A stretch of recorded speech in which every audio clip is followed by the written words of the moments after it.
All right, I think we're going to get started now. Hi, everyone. Welcome to Tech Tuesday, Assistive Technology for Oral Health.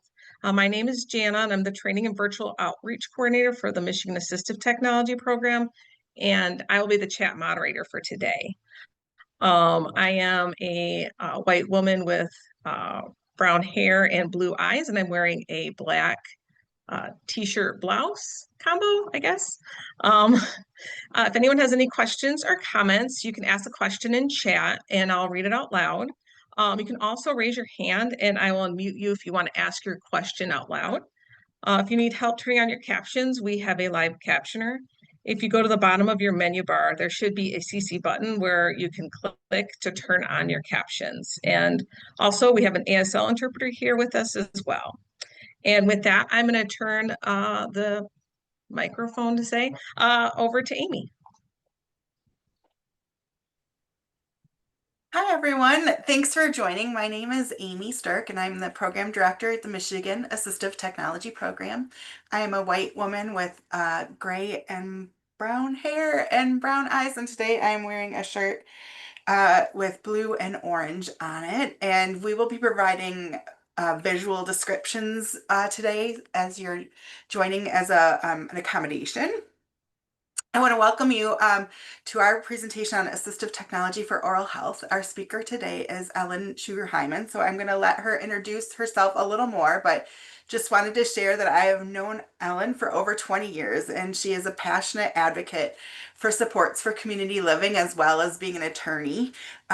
She's also a parent, a person with disability, and she is, fun fact, a Paralympian medal winner. So Ellen has a lot of hats that she wears.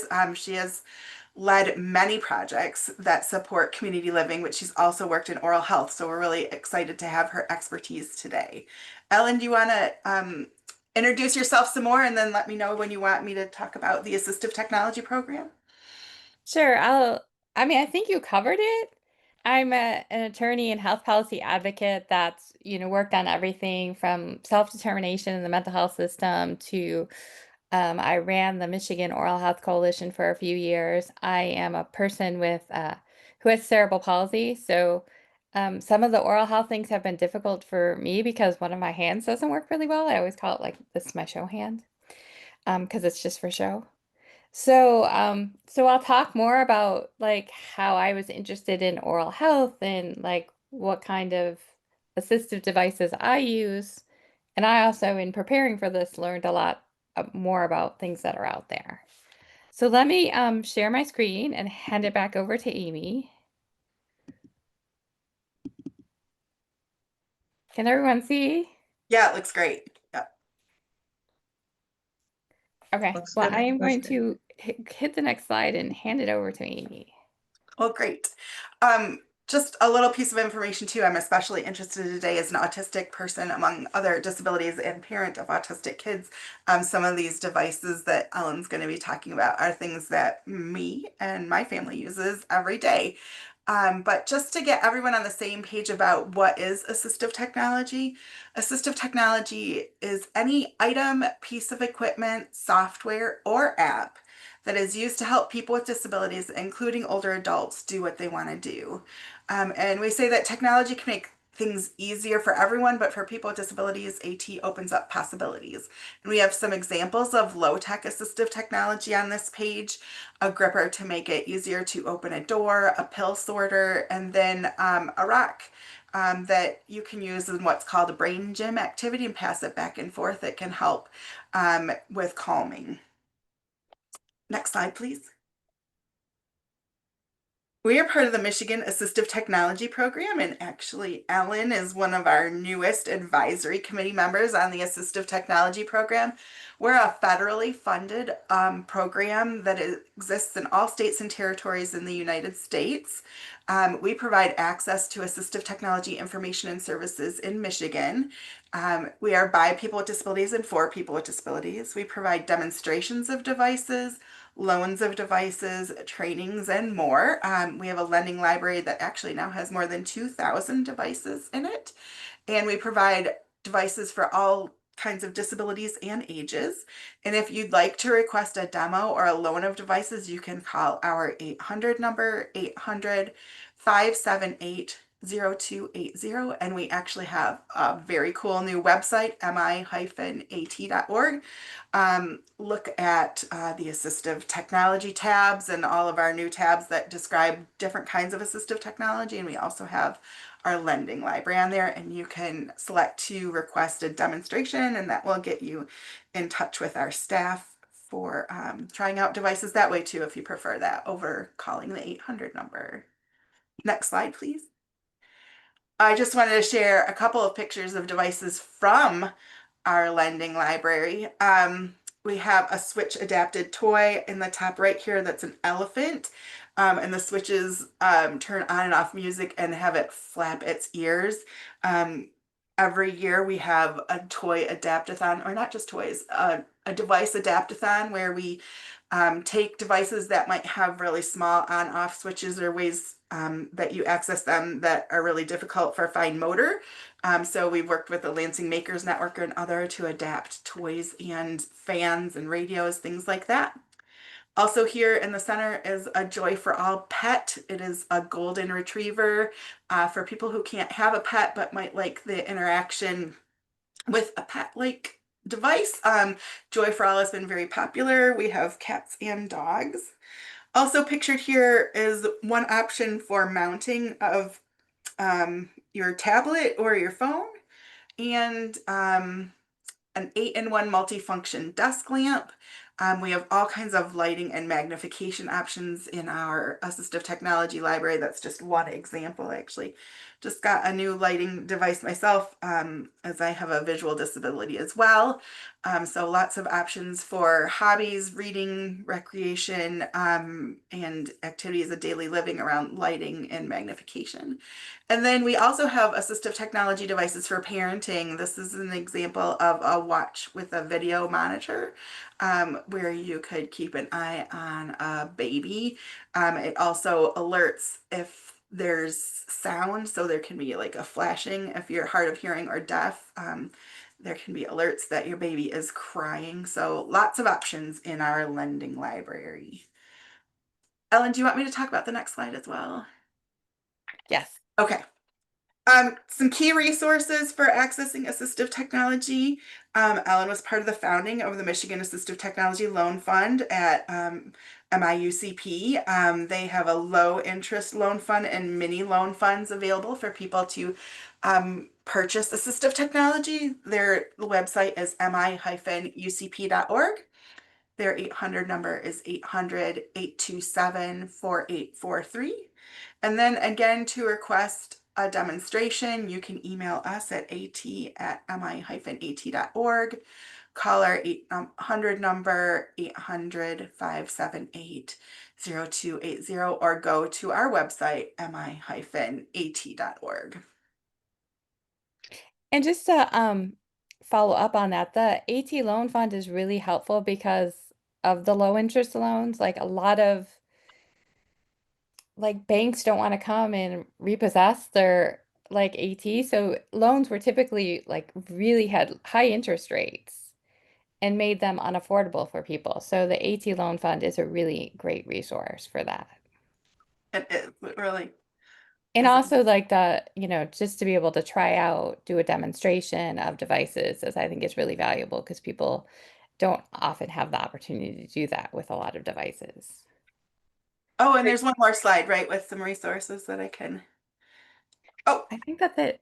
okay, that's cool. So I realized I was talking to everyone about like, oh, we need to do visual descriptions, and then I skipped mine. So I'm gonna go back and do that now. I'm a Caucasian woman with like reddish brown hair, long hair, and green eyes, and I'm wearing a blouse today. So what we want to talk today about, we're going to talk a lot about assistive technology for oral health, but I want to kind of start back to talk about um, why oral health is important, why daily oral health care is important, and what kind of like care you should get from a dentist, and then we'll talk about assistive devices that can help with that oral health care. Oh, I did. I put it in the wrong place. There is another slide. You were right, Amy. No problem. I tried to move this one and I thought I moved so you're Just right. just a couple more AT resources. Jana does a great newsletter that we welcome you to join if you'd like. You can follow us on social media, participate like today in Tech Tuesdays. The National AT3 Center has exploreat.net with lots of options for assistive technology devices.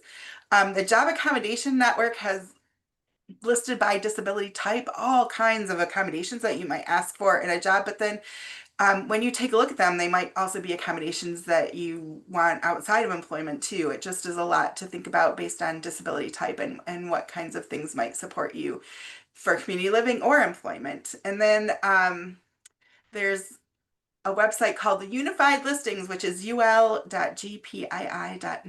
which is also a listing kind of by need or disability type of assistive technology. And there's also the Assistive Technology Industry Association has some great conferences and options for learning about assistive technology.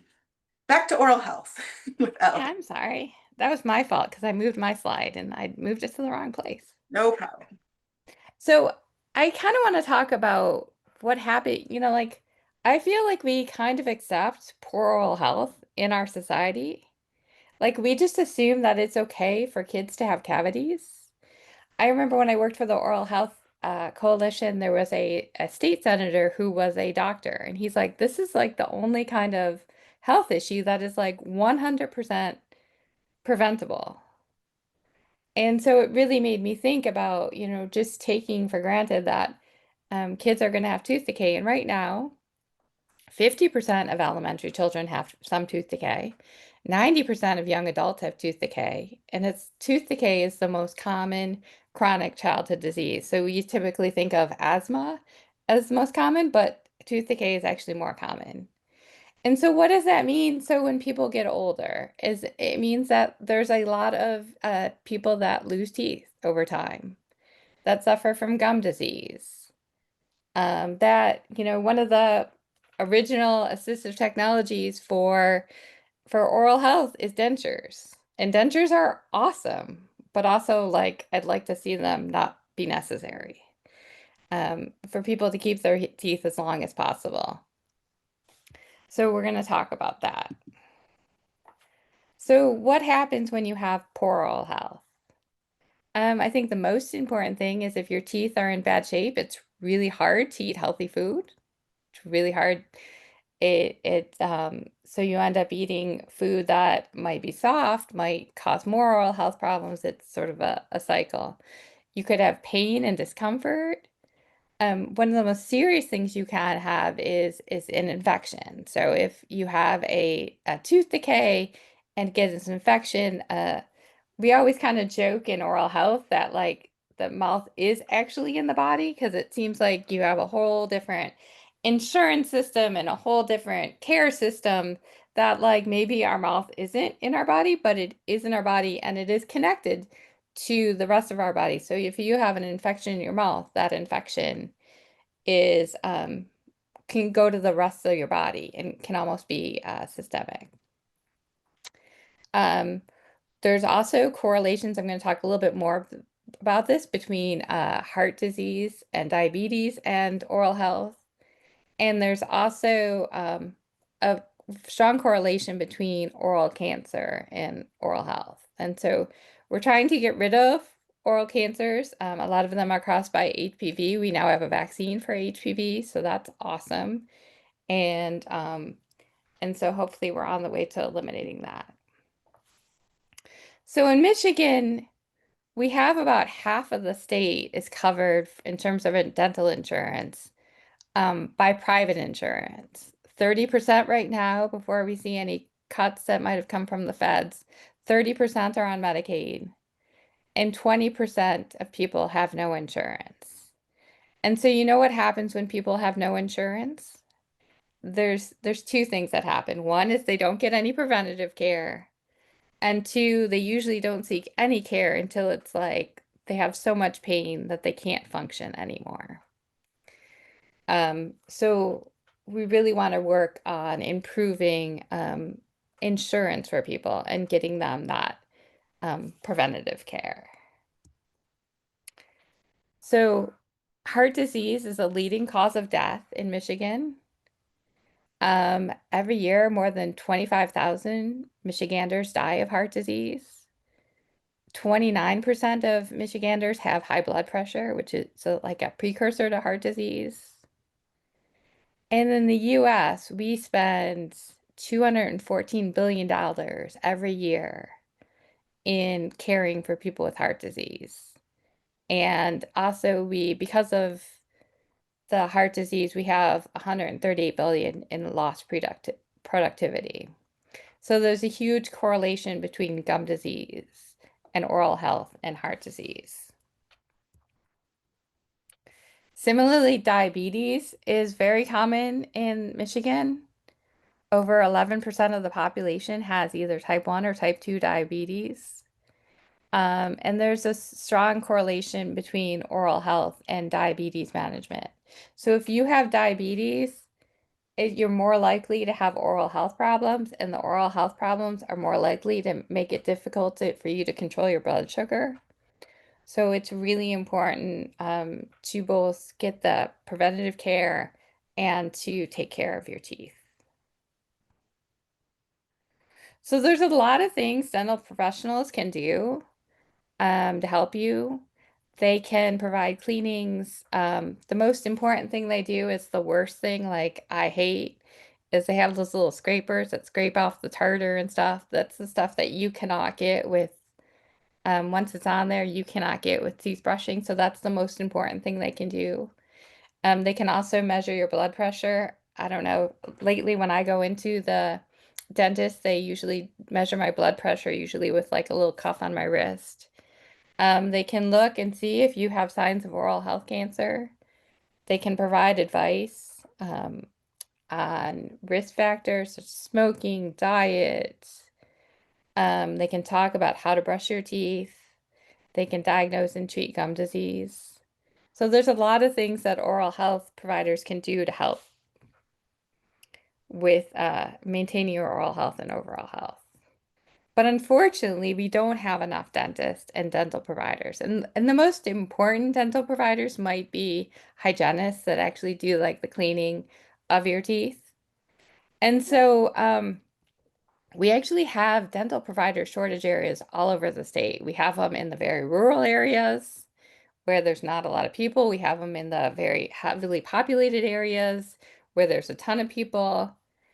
And we almost have a situation in Michigan where people, like dental providers, can choose who they serve.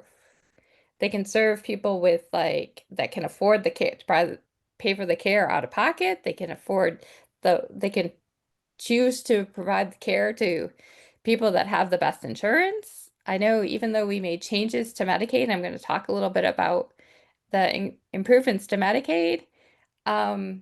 We still have a situation where people with disabilities have the hardest time finding a dental provider. And that might be because the dentist really stresses them out and they need a lot more time and like attention and specific accommodations in order to see the dentist. It might be because they use a wheelchair and they need an office that is physically accessible. Every time I go to the dentist's office, and I just switched dentist, I'll talk about that more in a minute.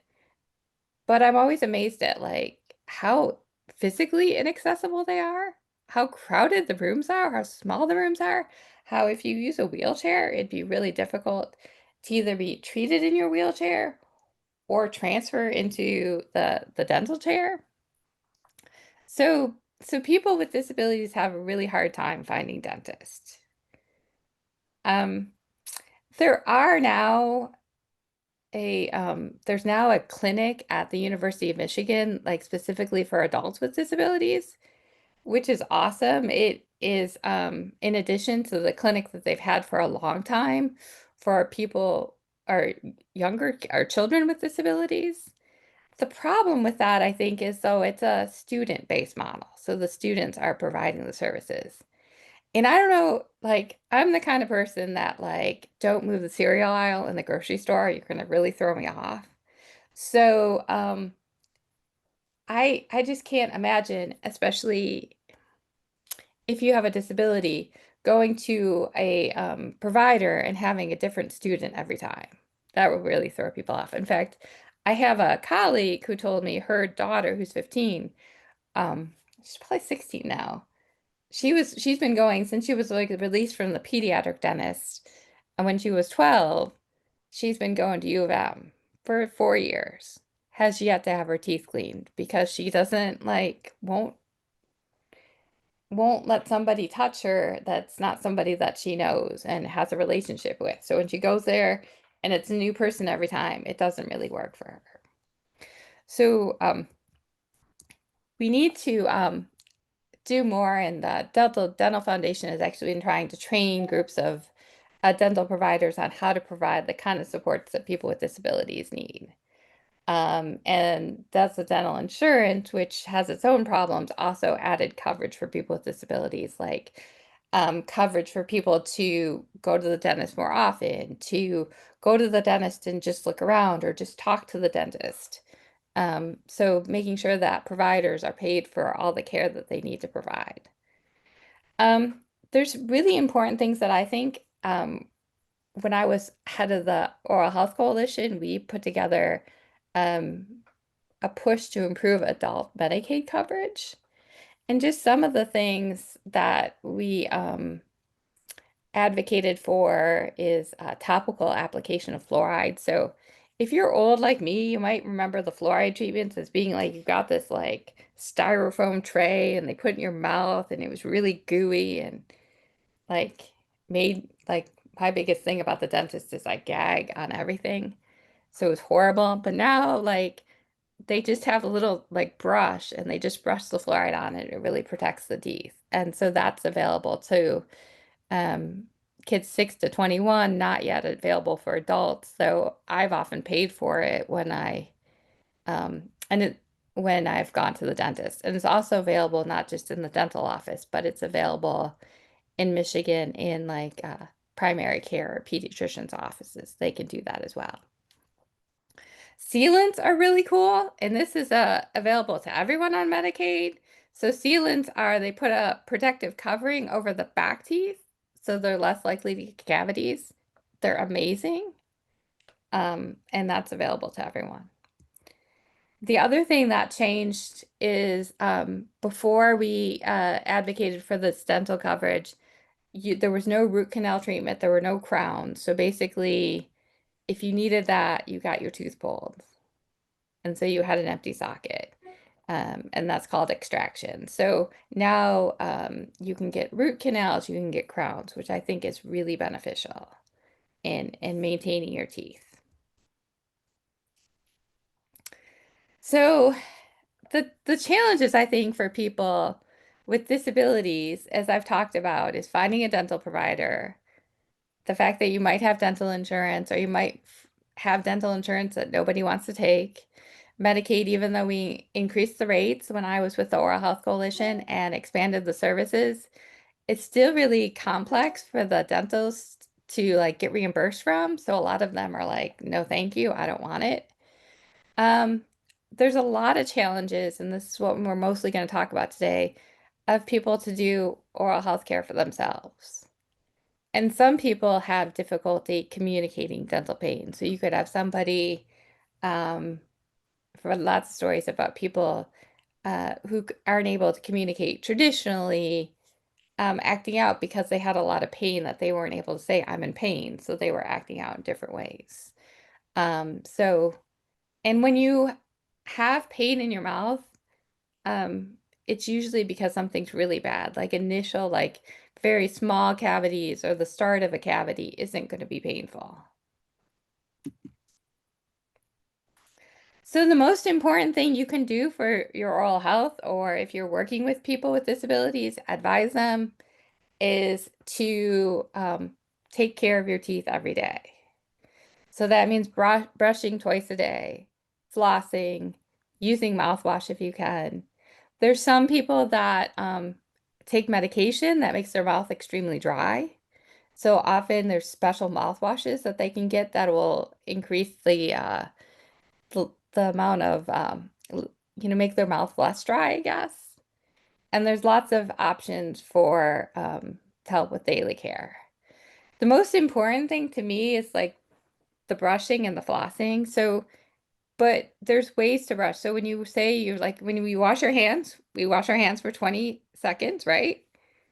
And so they say 2 minutes for brushing your teeth, which is like forever. Forever. I'm always like, I used to have a toothbrush that um like timed it, and now I have one that I like a lot better, but it doesn't have the time. So I'm always like, oh, it must be like at least 3 minutes, but it's been like 20 seconds.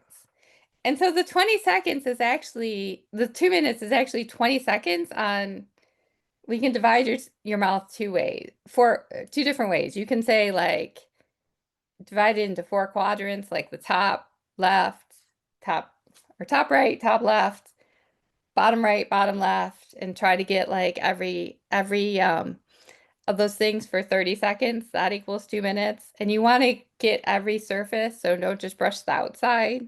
You want to brush the bottoms or the tops and the inside. Um, or you can do it like 20 seconds, like each side and then the front up and down. So I used to use an app where they'd show you where you miss, and I always missed the bottom. Like even the dentist would say, like, hey, do better on your like bottom front teeth. Because you cross over and you cross over, and then you're like, oh, I forgot the front. Flossing is really important. I was talking to Amy about flossing, and I'm always the kind of person like that hates flossing. And that was one of the things that when I was younger and the only option was dental floss, I just didn't do it because my hand didn't work and I really couldn't do that. So I just skipped it.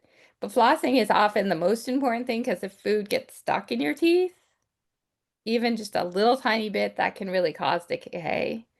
And I'm the kind of person that is like, oh, I'll do it tomorrow. And Amy was telling me, and I can do it tomorrow for like weeks on end, or like, a whole week. Oh, wait, it's been a week. Maybe I should do it.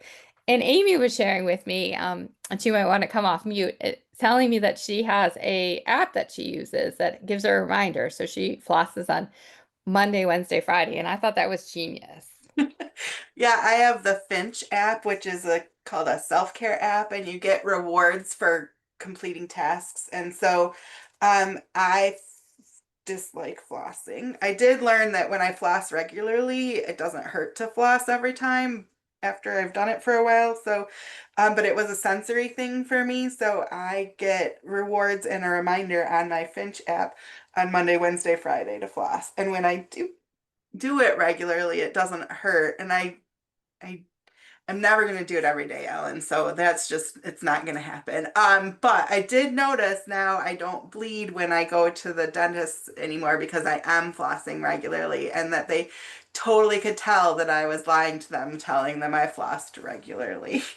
Because so I'm autistic, they wouldn't say, like, if they ask, do you floss every day? I will say no. But if they say, do you floss regularly? I'd be like, yeah. But I regularly, like you said, you could kick that stone down the road a little further. But the Finch app is helpful in keeping up with that routine so that it no longer hurts while I'm doing it has made a big difference for me. Yeah, Also, so if you the pick ones, not or coconut floss, I like that better. It doesn't seem to jam into my gums as much. and that's a really like if you do floss only like once a month or something, it's gonna hurt. Your gums are gonna bleed, and you're gonna feel like, oh my gosh, like why is this hurting so much? But if you do it regularly, and I think that was one of the most important things that I wanted people to get out of this webinar and conversation is that do the best you can, like that works for you, and don't like be gentle with yourself if you like don't floss every day or you brush once a day instead of twice a day. But it's better to do something than nothing. And I know a lot of people have just like, it's too Thanks hard. for I'm saying not going to that do it. too, because like my kiddos, we brush once a day at night, and the dentist said, like, if you're only gonna brush once a day, do it at night. It is a battle with my kids with their sensory needs and stuff. So you're gonna cover some of the toothpaste and brushes and stuff that we found for them, but like I can't work it into the morning routine. They get totally dysregulated. It used to be a nightmare for us. So even brushing once a day with our autistic PDA profiles for that, I now brush twice a day, which is, I think, I'm an adult, but it is better than I did as a kid. And like right now we are brushing once a day for them and calling that the win. So So, there's lots of options for assistive technology. Um, an electric toothbrush is easier than, or will do a better job, and I think it's easier than a manual toothbrush. When I was younger and had a manual toothbrush, I used to take out all my frustrations on my teeth and gums. Like, and so I brushed really hard, really, really hard. Brushing is not a hard thing to do. I mean, you shouldn't brush hard. You shouldn't be aggressive with your teeth and gums. Be gentle. Because what happens and what happened to me is some of my teeth, the gums have receded, so you can see more of my teeth than you should be able to. So if you feel like you need to get your aggression out, or you know somebody who feels that they need to get aggression out, like even if they want to do it with a toothbrush, have them do it with a toothbrush and paper and paint or something like that. Don't have them take it out on their mouth. Um, and it's important to find an option for flossing, as we just talked about. So we're going to talk a little bit about more things. One of the things that I think is really cool, and I found a charger and I found a cord, but I couldn't get this to charge. This is an auto brush. So an auto brush is something that you put in your mouth. I can't do it because I have a really terrible gag reflex. So this has never been appealing to me at all. But the beauty of it is it brushes all your teeth at the one time. There's like a tray for the upper and the lower. And these cost about $75. So they're a little more expensive than a typical toothbrush, or even they might be like an electric toothbrush, similar cost. And then there's a Cureprox Samba, which is pictured, and that is similar. Um, but it's a lot more expensive. It's like $340. So I've always thought that like everyone that's on a home and community-based waiver should like just get this, like, and everyone that like lives in some sort of congregate setting, they should just like get these. Because most people can hold it, but even if you can't hold it, to have an aide help you and hold it takes a lot less time than to have an aide, and it's a lot less invasive if you don't have a huge gag reflex like I do. can So I that's like the best thing in terms of um, automatic toothbrushes, but just an electric toothbrush is really helpful, I think. Electric toothbrushes are anywhere from $10 you can buy one at Myers to $300 if you really want one. In my family, we found them like 2 packs at Costco for like $125 and use those. Um, and there was one that had an app that I really liked. I'll talk more when we talk about apps. can I mention something real quick, Ellen? Yes. Yeah, that is a barrier for a lot of people, and home and community-based waivers should pay for it. If you have services that won't pay for an electric toothbrush, we do have the Community Connections for Assistive Technology grant from the Michigan Health Endowment Fund, and we helped actually one of my coworkers' brothers who has a developmental disability get an auto brush with that grant, and his dentist said, "What happened to your mouth?" Like it was a noticeable improvement in his oral health, and he likes using it. It like my kids do not like the auto brush. So like different people like the vibration or do not, but he likes it. He likes the foaming toothpaste. There are options for flavors of the foaming toothpaste that come with the auto brush. And he has several developmental disabilities. I'm not sure what they are, but fine motor is a problem for him. So that auto brush makes it easier for him to brush his teeth quicker because it's doing your whole mouth at the same time. And the dentist couldn't believe the improvement in his oral health. So these automatic toothbrushes that do your whole mouth at the same time, I have the same problem with gagging that you do, are a really good option for folks. And so if you or someone you're working with needs access to those, we do have a grant fund to help get them. We don't do those on demo or loan because there's no way to clean those and reuse them and pass them on. So it would be something that we could get this grant fund for, because we don't demo. We can demo the product, but you can't actually try it in your actual mouth without just getting you a new one.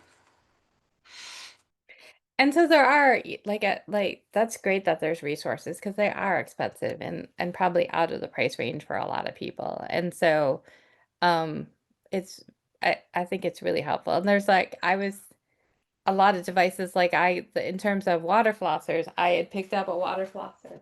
I hadn't used it. My daughter just went to the dentist and said that she needs one when she gets braces, but like I picked this up at TJ Maxx on sale.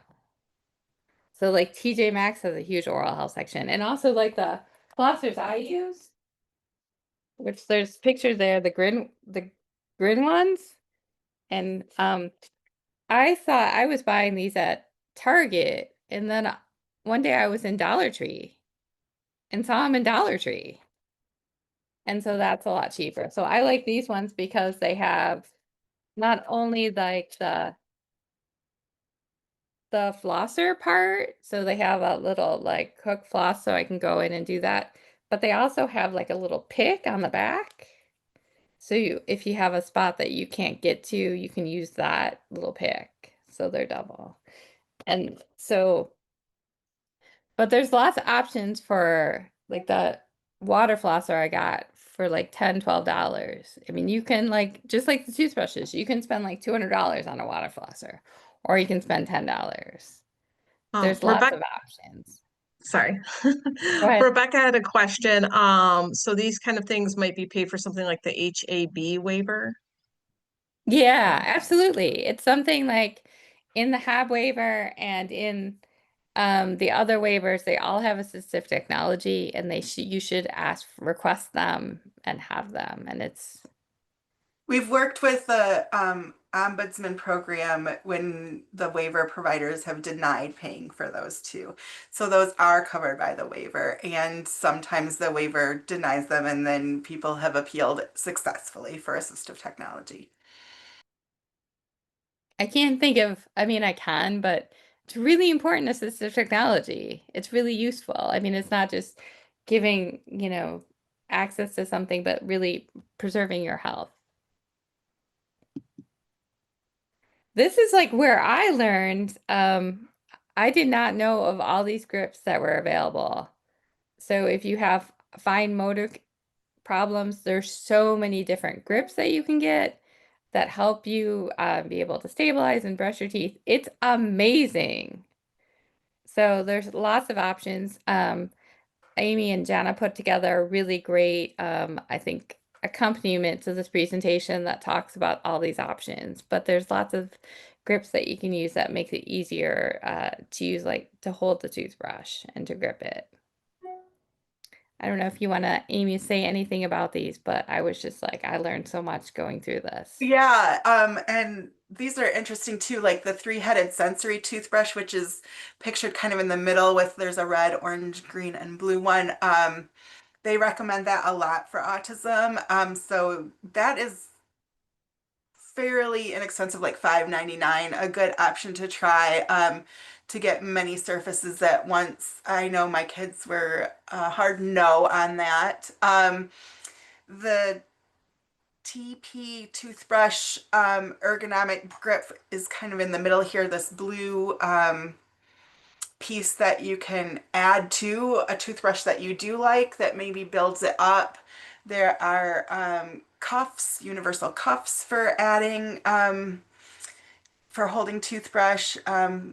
There are strap styles, universal cuffs that are up on the right hand side that you can use for a toothbrush or forks or things that have elasticized parts so that you can add them and slip your hand into them. There are also like this purple one down in the bottom here, just a whole different shape if that's easier for your hands. And then the top one with these curled loops For the bristles, that's more of a periodontal, super soft. I have another friend too that I don't know if it's called overbrushing or what it is, where you get really intense on your teeth. So some of these softer bristles might help if you are losing some of your gums because of that too, what you were talking about, Ellen. So lots of options for toothbrushes and grips. And Jana put the resource guide in the chat too, and then we'll be able to send it to you, just different options for toothbrushes and grips. Yeah, so Um, everyone's gonna have like a different thing that feels comfortable to them. So, and the cool thing, like a lot of other assistive technology, is these grips are fairly inexpensive. One of the things I was just reminded of today, which I tried and I didn't think it was that cool, but I'd like to somebody else's opinion, is they actually have flossing toothbrushes. So toothbrushes that have a few like on the outside the things are longer so that you can get in and floss. So they call it flossing toothbrushes. And they're on sale on for like $6 right now. So that's another option. One thing that I have, and like I said, I'm a lawyer, not a doctor or dentist, but that is not good is now some places are trying to sell like the scalers that the hygienists use to do that at home, and that's not a good idea to do that at home. You really need training about what you're doing, and so those at-home scalers, don't buy those. uh, Just stick with like brushing and flossing and mouthwash. Jeffrey had a question. What is the slate flosser? The slate flosser is like an electric tool that has floss, and so it you don't have to do the floss yourself, but you just put it in, sort of like the plastic ones I do, but it's an electric thing.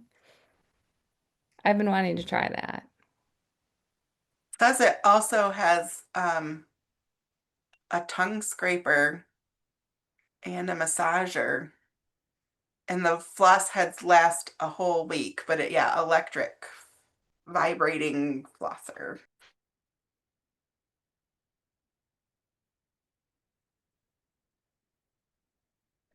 So there's also devices that allow you to set the toothbrush down like a pillow for your toothbrush, so you can set it down and put the toothpaste on it if you have difficulty holding it and putting the toothpaste. Um, and then there's also a holder that you can clip onto you, I think, and then hold the toothbrush so that if you have it, like it falls a lot, that it doesn't fall onto the floor. And you can also use OT hacks and create holders for your, or grips for your toothpaste, like that InstaShape and things like that. And I brought like a ton of toothpaste with me today. I don't know why. Like I was like, I just buy toothpaste. Like I bought this, I'm a big fluoride person, but I bought this uh this fluoride free toothpaste that I want to try. It has hydroxypeptide. So it was on sale at Myers, so I bought it. We And then want to do uh, a sensory day with the Grand Rapids Children's Museum and have ways uh-huh. of testing toothpaste because they have a big scale mouth there. And my kiddo went through so many different toothpaste until we found one they would use, which now is this vanilla bling toothpaste that's on here too. There's so many toothpaste that even if they say they don't have mint, they have a mint flavor. So, and then finding one that has fluoride that also doesn't have mint, like most of the toothpastes that we found that my kiddo would use didn't have fluoride then. Yeah. And it's funny because when my daughter who's 14 now, when she was little, none of the like the little kid toothpaste had mint, and she was like she liked mint. So like we bought her Tom's toothpaste. But like so she was the opposite. And then like I right now I'm using Cureprox toothpaste, which is this is apricot something. They have apricot and watermelon. And I really like it. I like it It's because delicious. well, and I felt like so long, like I would wake up in the morning and it'd feel like I hadn't brushed my teeth the night before. Like my mouth was just like a cesspool, and I'm like, I want my mouth to feel clean when I wake up, and I feel like it does with this. And like Sensodyne is also awesome. We haven't been paid to do any of these endorsements. So and then in the bottom corner there's like a tooth paste dispenser because I think like and I was also we didn't put it on here, but there was I don't know if it's still available.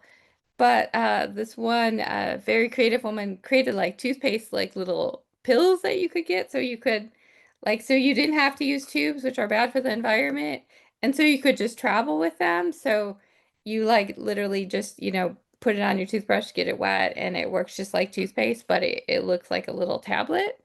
I think that unpaste is a tablet that's on here. Okay, Yeah. that's yeah. So there's all sorts of options for toothpaste, both in terms of there's foaming toothpaste, tablets, tubes, um, and different flavors. So if you have a sensory thing that you don't like a certain flavor, there's something out there for you. We've had 3 or 4 different mental health therapists contact us about toothpaste as a sensory issue for their clients, and then oral health affecting their physical health and their mental health and stuff. So finding options for toothpaste that people can stand is a big deal. And like I said earlier, there's a lot of medications that people are on that might make their mouth excessively dry. So if that's the case, you should talk to somebody about what you can do. Like my husband has an excessively dry mouth. I don't know if it's medication related or not, but he has some prescription a mouthwash that he uses to increase the amount of, liquids he has in the mouth. So because it was actually causing him to have more tooth decay. So there's lots of options out there. And there's also like, I don't know if you know this, but the bathroom is a disgusting place with lots of disgusting things that we can't even see. So to have a device that sanitizes your toothbrush is really important. And so that's a really important AT, especially if you can't manually like clean your toothbrush yourself. To have a sanitizer is amazing. My Sonicare toothbrush comes with a little base that you can UV clean the heads into, but you have to be able to take the heads off, which I know my daughter would not be able to do, and put it in there. So Those are heads are hard to get off and so somebody also told me like winter so like when you get a tooth like if you go to the dentist, if you have a dentist, you would yeah, they often give you a toothbrush and they often say like that needs to replace every 3 months. Um, it's a bad sign if your toothbrush or your toothbrush head looks like it's been through, like it's all like bent and stuff like that. Like you shouldn't be brushing that hard. Um, but you also should replace them just for sanitation reasons, like every 2, 3 months. And so it's important to do that. and if you get strep, you got to replace it on the couple days in on your antibiotics. I learned that you can reinfect yourself with it. Yeah, they're so germy and you can't see those germs. I think one of the most valuable things is like apps for your phone or tablet. I used to use an Oral-B toothbrush that had where it would show you like that you covered every part of your mouth, and it that you brushed at the 2 minutes. It would also the good thing about the electric toothbrushes, they often like vibrate or have a like red light if you brush too hard. So that's amazing. My daughter and I used to compete about who got a better score. She always got a better score than me because it would give you like you got a 96 this time. She was always getting better scores. But it was interesting because we did that for a while and then we just, I think both fell off. She still has that Oral-B toothbrush, but I don't think she uses the app. So sometimes it's hard to be consistent about those things. There's lots of apps for kids, it's like specifically focused on kids, but might also be good for if a person likes a specific character that will motivate them to do it. There's also, I thought was really cool, is there's the top one on here is Brush DJ. So I downloaded that the other day to see what it was like. And it'll actually give you a 2-minute timer and you can use whatever kind of music you like. So you can choose music from your own music collection or you can choose their music. And so that, I think that was really helpful. So a lot of these I think all of these apps are free and really help you with that. There was another one, Text to Floss, which reminded me what Amy does. Like it'll text you to remind you to floss. I thought that was genius. So if you have a phone or tablet or, working with people that do, I think this is a really good way a free way to improve their oral health. I'm gonna check out that Pokemon Smile one and see if it's motivating for my family. It's it's amazing all the characters they had. Like I don't even think when my daughter was little we had that many options available that there are now. I know I used to, she just came across, I used to make her do a video of her brushing her teeth. They're hilarious. I almost like included in this presentation, but I didn't know if I'd have time. Um, and then, we used to watch this like Sesame Street, Elmo brushing his teeth, brusher, brusher, brusher, brusher. So there's lots of options out there. Just for more resources on oral health, ASTDD has an oral health portal that talks about statistics from each state on oral health. We have an oral health section in the state of our Michigan Department of Health and Human Services. They're awesome. There's also this movie called Hidden Pain, which I think is very interesting, that just talks about the impact of poor oral health on people. It's was from another state, but I think it's a really good movie, so I wanted to share that. And I have no idea how we're doing on time. If you have questions for me, here's my email address. Feel free to email me. If I don't know, Jana, if there's any other questions, and I have no idea how we're doing on time. We're almost right at Oh, yay, we're 12:57. right at So I time. did great. No new questions in there. Does anyone have any questions for Ellen that they want to put in the chat? I'd also love to hear if anyone else has any tips, tricks, or AT they use that they know works well that we didn't cover. Yeah, it's always great to Yeah, I learn always from want each to learn other. what And learn else is. from other people what works for them. That's how I've heard half the stuff we use. So. Yeah. Rebecca Parton, I see you're on. Like Rebecca has great ideas for AT. I don't know if she has any specific to dental health, but like I have learned a ton of different devices from her. So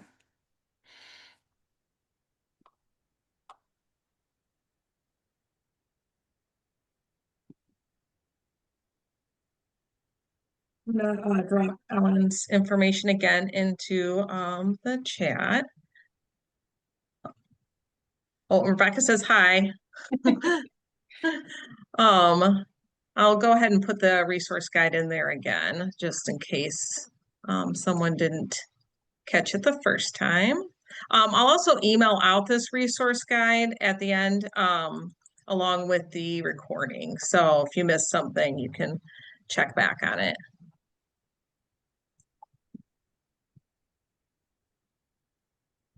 Oh, and yep, auto brush. She said she might try, Rebecca. So I think that's a good idea. My toothbrush actually has a frowny face that it keeps giving me because I am not brushing enough. So I'm like, I feel like I've been brushing a long time. Don't give me the frowny face. It feels so long when you're doing it. You're like, I I know. must I'm have had like, this at hours. and it's at 24 to like 30, like 5-second range that I always end up in. I'm like, no, how is that possible? Ah.